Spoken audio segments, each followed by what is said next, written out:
Hi friends. கட்டுன ஒரே வருஷத்துல உங்க வீட்லயும் இந்த மாரி கிராக்ஸ் வருதா? அத வேற ஞாபகப்படுத்திட்டீங்க.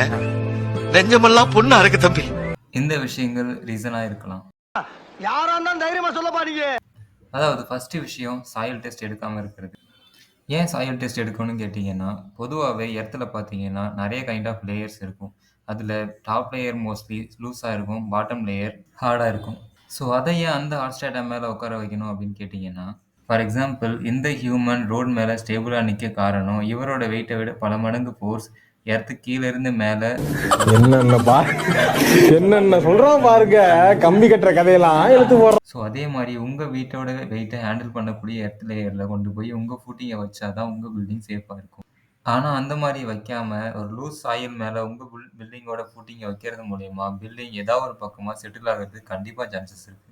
அதோட விளைவு தான் இந்த மாரி மேஜர் கிராக்ஸ் ஃபார்ம் ஆகுறதுக்கு காரணமா இருக்கு. ஸோ நீங்க வீடு கட்ட போறீங்கன்னா, முதல்ல சாயில் டெஸ்ட் எடுத்து செக் பண்ணிட்டு அதுக்கப்புறம் ஆரம்பிங்க. இந்த மாரி நெறைய இன்ஃபர்மேஷன் தெரிஞ்சுக்கணும்னா, பில்ரைட் டைரீஸ சப்ஸ்கிரைப் பண்ணுங்க. அண்ட் சாயில் டெஸ்ட் பத்தி நெறைய இன்ஃபர்மேஷன் தெரிஞ்சுக்கணும் அப்படின்னு நெனைச்சீங்கன்னா, சாயில் டெஸ்ட்ன்னு கமெண்ட்